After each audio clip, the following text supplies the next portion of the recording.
아멘. 찬양 감사합니다. 할렐루야. 옆에 계신 분들과 반갑게 한번 인사하겠습니다. 반갑습니다. 잘 오셨습니다. 반갑습니다. 잘 오셨습니다. 우리 김명치 권사님 나오셨는데, 권사님 반갑습니다. 네, 제가 어떻게 더 건강해 보이시죠? 네. 그래서 어떻게 비결이 뭐냐 그랬더니 하나님밖에 없다고 하시더라고요. 야, 할렐루야. 네, 하나님 다음에 목사님밖에 없다 그럴 줄 알았는데 그 말은 안 네.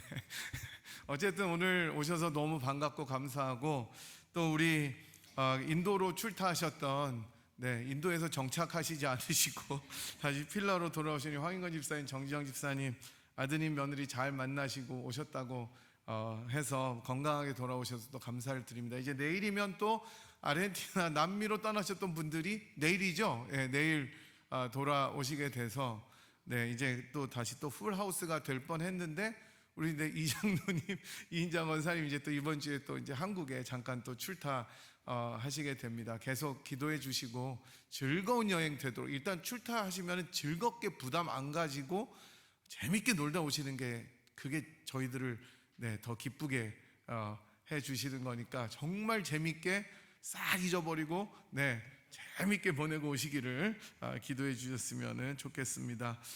오늘 날이 참 좋네요. 좀 쌀쌀하기는 해도, 그죠? 이제 눈과 비도 많이 그쳤고, 또 감기와 코비드가 여전히 좀 기승을 부린다는데 조심하시면 좋겠습니다.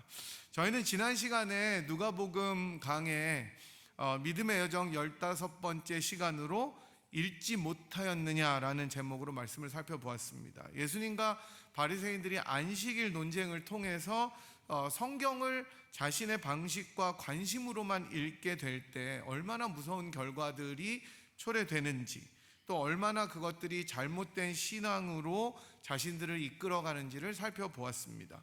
성경의 중심 되시는 예수 그리스도를 늘 발견하려고 애쓰고, 그 가운데서 하나님의 말씀과 음성을 분별해서 들어야 되는 것이 너무나 중요하다는 것을 배웠습니다.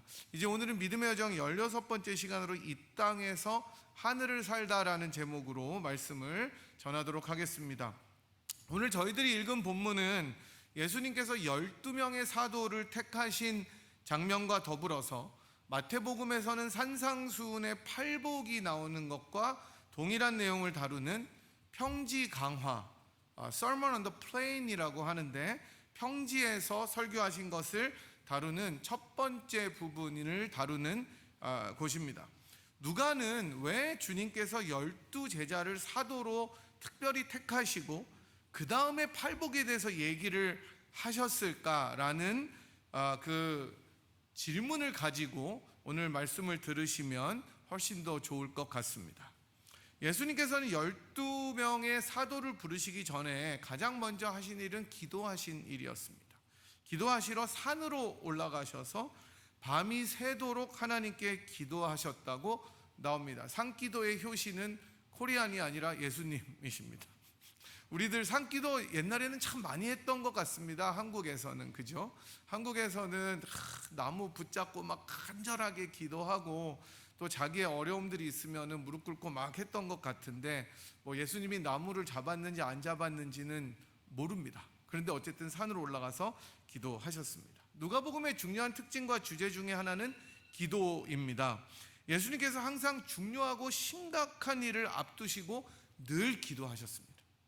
예수님께서는 사실 하나님의 아들이시고 완벽한 인간이시기 때문에 그렇게 사실 기도가 필요할 것 같지 않다는 점을 기억하시면, 예수님께서 기도하셨다는 이 일은 기도의 본질에 대해서 알려주는 것이 있습니다.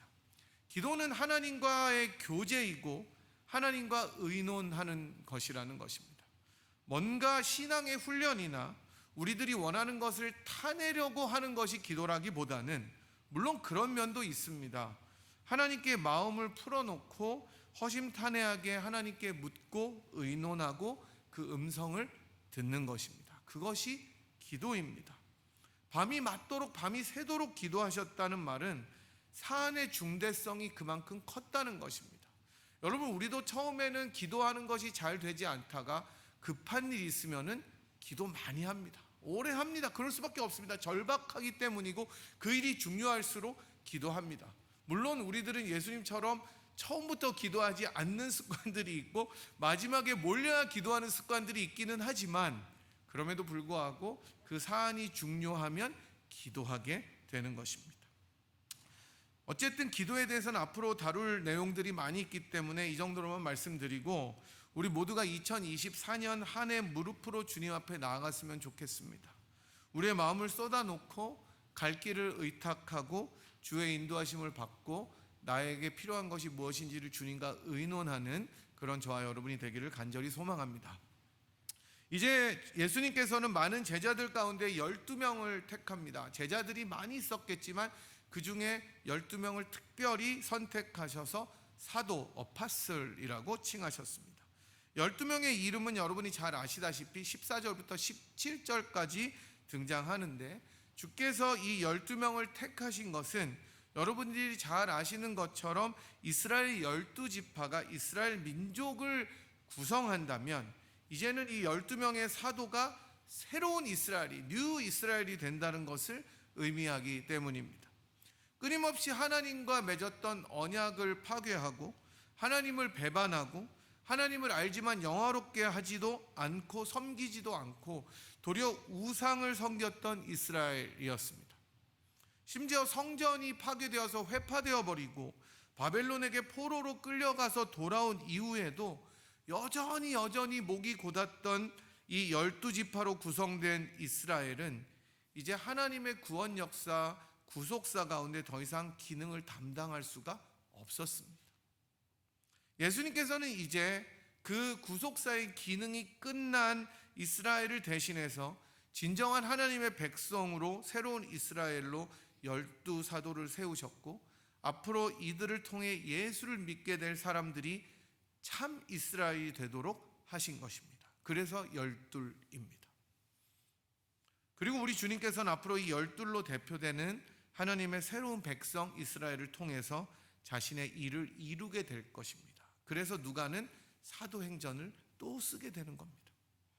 이스라엘이 철저하게 실패했었던 콜링들, 소명, 하나님의 빛과 영광을 만방에 드러내는 것이었죠. 이스라엘의 사명은 그것밖에 없었습니다. 하나님께서 왜 연약한 이스라엘을 택하셨습니까? 아무것도 볼 것도 없고 보잘것없는 이스라엘은 나라 중에 강성하지도 않고 수가 많지도 않았습니다. 그러나 하나님께서 그 이스라엘을 택하셨던 이유는 뭐였습니까? 너네같이 약한 애들을 택해서 내가 드러날 수 있도록, 하나님의 빛이 드러날 수 있도록 하신 것이었습니다. 그러나 이스라엘은 그 소명에 실패하고 도리어 자기를 드러내다가 하나님의 영광을 가리게 된 것입니다. 우리들도 조심해야 되는 거예요. 하나님께서 우리들을 통해서 무엇을 드러내시기를 원하냐면 하나님의 영광을 드러내시기를 원하는데, 바리새인들처럼 그 영광을 자기가 받아먹는다면 소명에 실패하게 되는 것입니다. 그래서 주님께서는 이제 새로운 자신의 백성을 통해서 열방이 주 앞으로 나오도록 하시게 될 것입니다.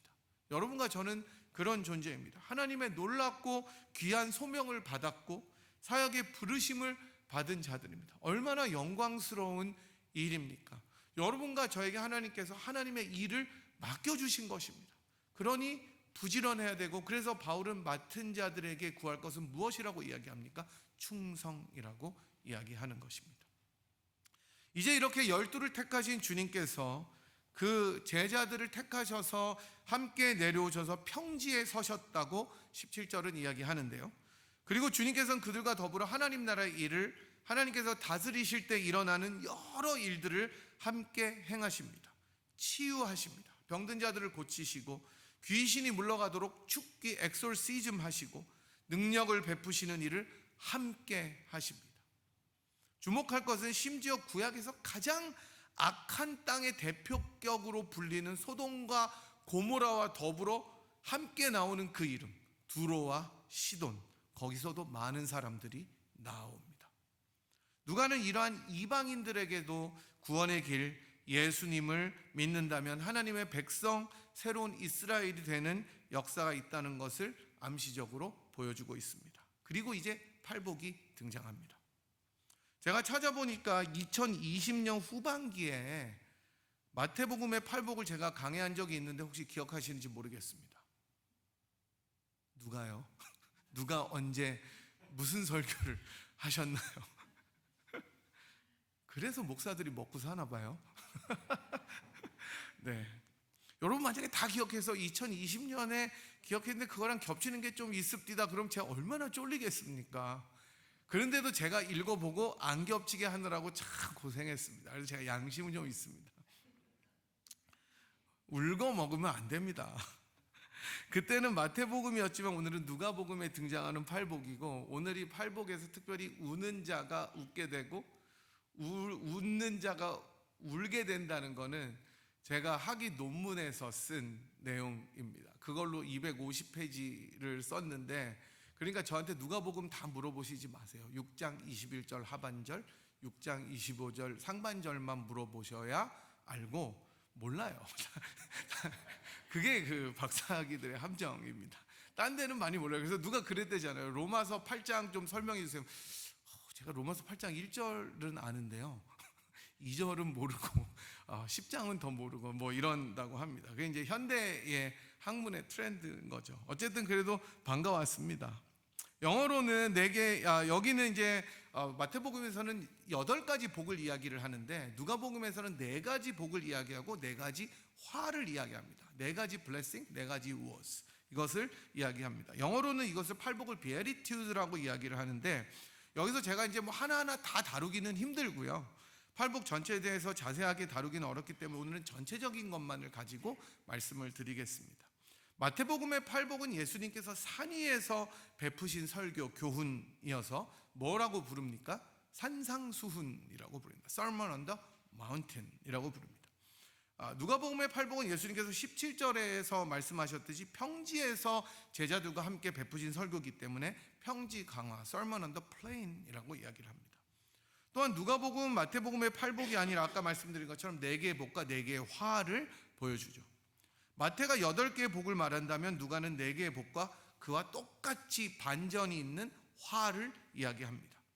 이 말은 예수님께서 구약의 선지자들의 전통 위에서 이 말을 하셨다는 것인데, 구약의 선지자들은 백성들에게 하나님의 말씀을 지킬 때 복이 있고 지키지 않을 때 화가 있다고 선포했기 때문이었습니다.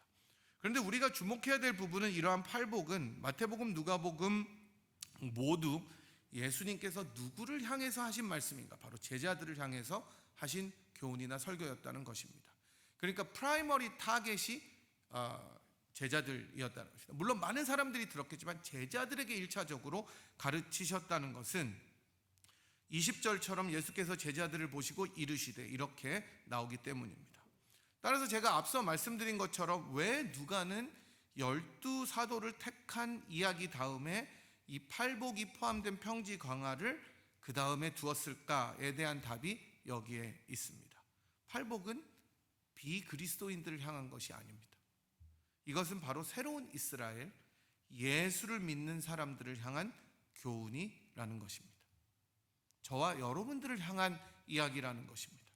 새로운 이스라엘로 대표되고 이제는 예수 안에서 새로운 나라와 킹덤과 새로운 공동체를 이루며 살아가는 사람들에게 전해주는 새로운 삶의 윤리, 방식, 법칙, 가이드라인인 것입니다. 선지자들이 하나님의 백성 이스라엘에게 선포하고 경고하셨던 것들처럼 그렇습니다.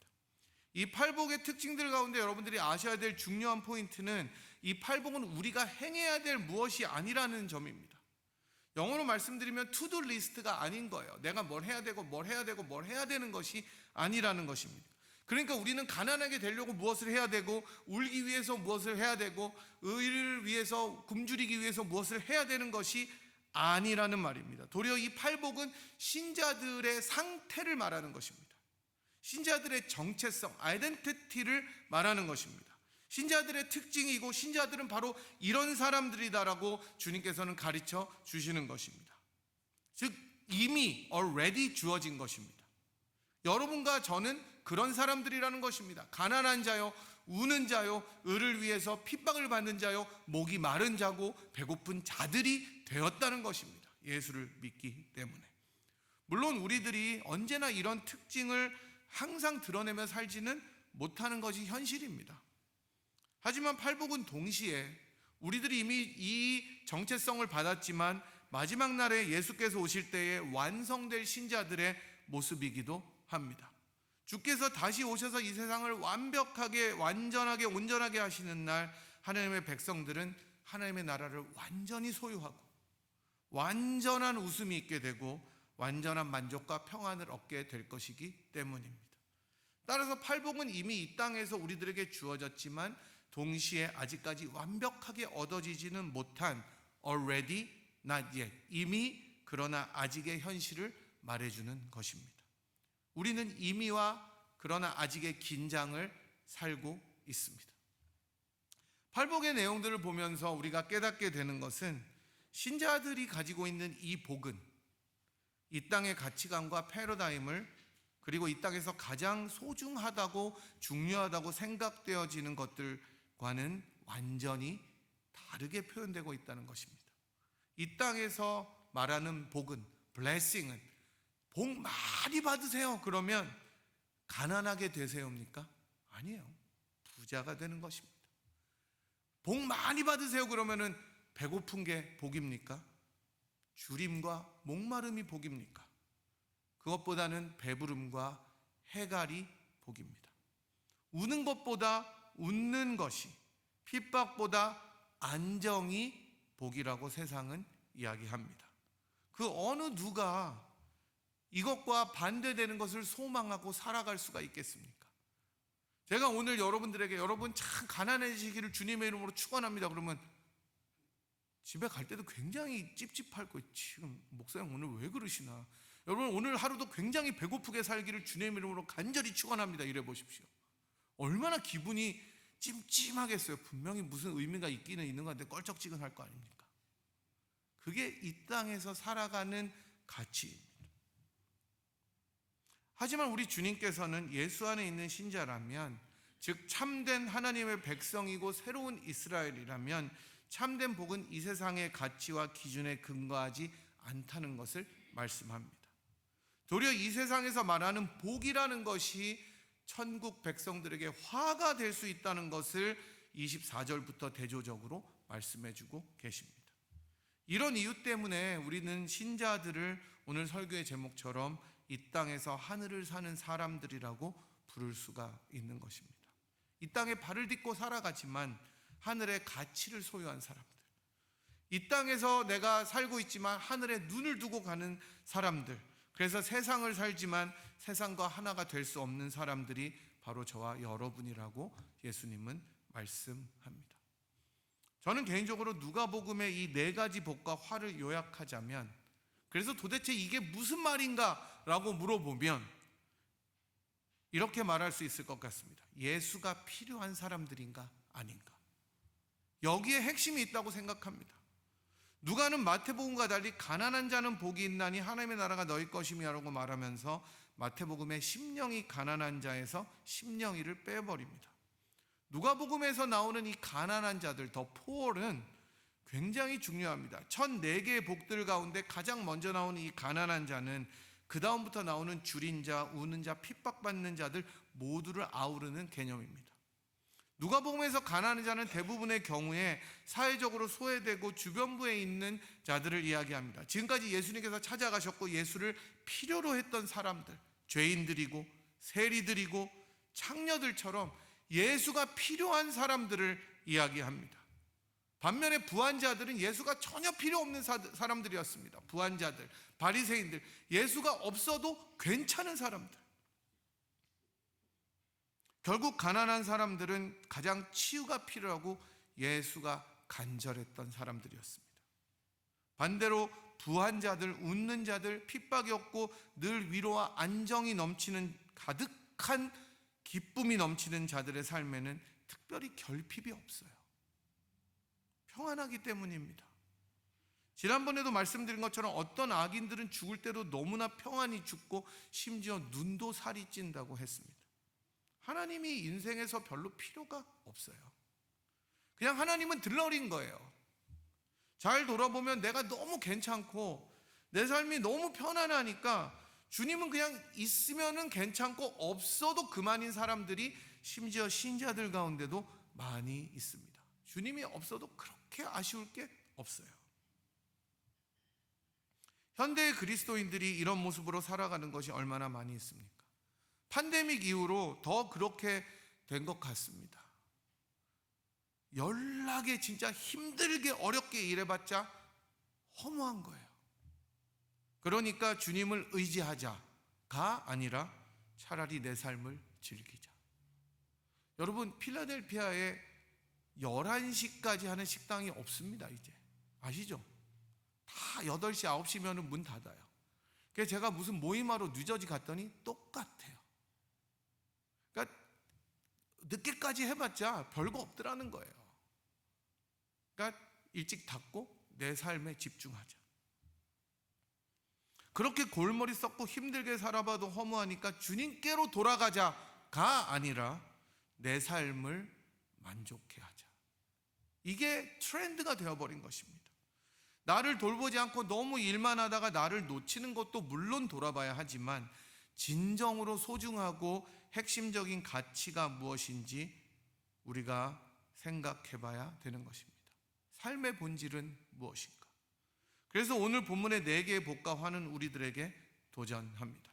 당신은 정말 하나님 나라의 가치를 소유하고 그 가치의 근거에서 살아가는가? 여러분은 정말 예수가 필요한 사람인가? 그 간절함이 마음속에 있는가 도전하는 것입니다.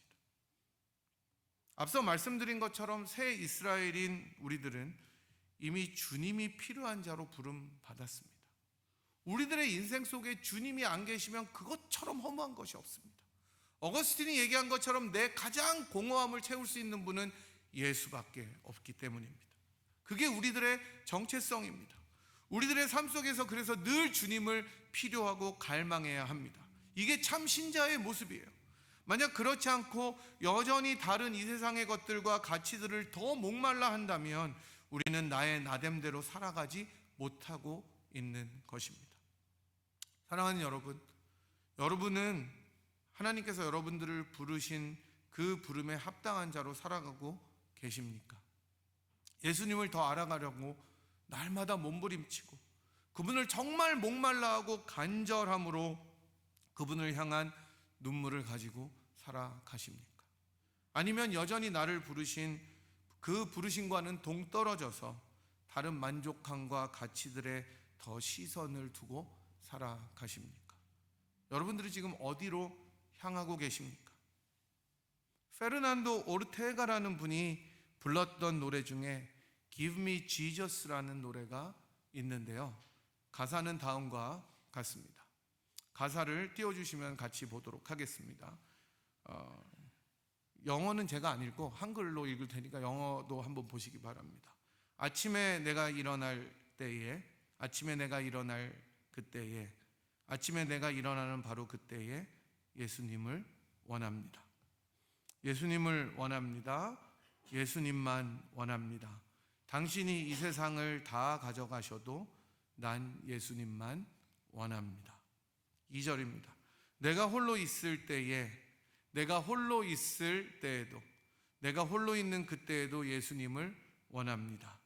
예수님을 원합니다. 예수님을 원합니다. 당신이 이 세상을 다 가져가셔도 난 예수님만 원합니다. 마지막 절입니다. 내가 숨을 거두는 때에, 내가 숨을 거둘 때에도, 내가 숨을 거두는 그때에도 예수님을 원합니다. 예수님을 원합니다. 예수님만 원합니다.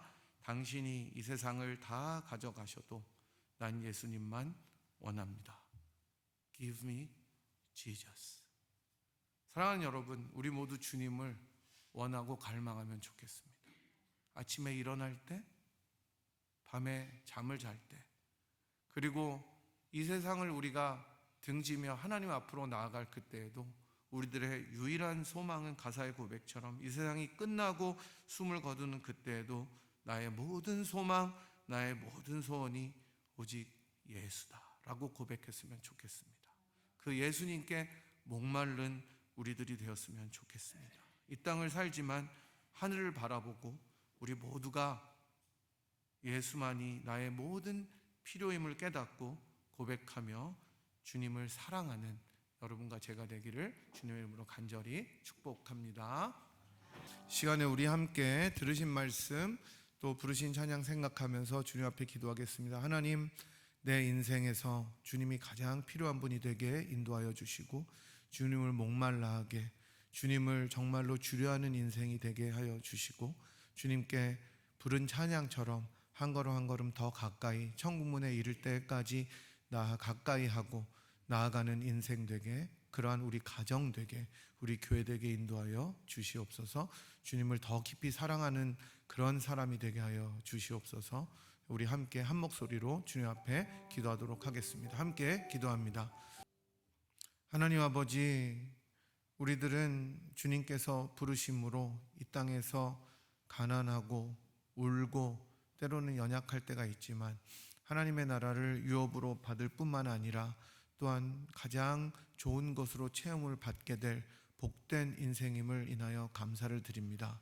하나님, 오늘 4개의 복과 4개의 화에 나온 것처럼 우리가 주님을 필요치 아니하는 인생으로 살지 않게 하시고 주님을 필요한 인생으로 부르게 하시니 감사합니다. 우리가 더 상한 심령으로 주 앞에 나갈 수 있도록 인도하여 주셔서 늘 주님이 필요하고 정말로 찬양의 가사처럼 Give me Jesus라고 주님이 필요하다고 고백하고 우리들이 천국문에 이를 때까지 하나님과 더 가까이 동행하며 주님의 이름을 영화롭게 하는 인생이 되도록, 그런 가정이 되도록, 그런 교회가 되도록 은혜 내려 주시옵소서. 주님을 더 깊이 사랑하며 영광 돌리는 인생이 되어서 하나님께 큰 축복과 능력을 받아 이 땅을 힘있게 살아가는 믿음의 여정이 되도록 은혜 내려 주시옵소서. 지금은 우리를 위하여 이 땅에 오셔서 자기를 다 버려 우리를 하나님의 백성으로 구속해 주신 우리 구주 예수 그리스도의 무한하신 은혜와 그 아들을 아끼지 아니하시고 우리를 위하여 기꺼이 내어주신 하나님 아버지의 극진하신 사랑하심과 성령 하나님의 위로교통 충만하심이 늘 주님을 갈망하고 의에 줄이고 목이 마르며 또한 예수님을 더 가까이 하기로 소원하고 결단하며 돌아가는 이 자리에 함께한 주의 백성들 한 분 한 분 머리 위에와 그들의 가정 위에 그리고 사랑하는 분야의 공동체 위에 지금으로부터 영원토록 함께 하시기를 간절히 축원하옵나이다. 아멘.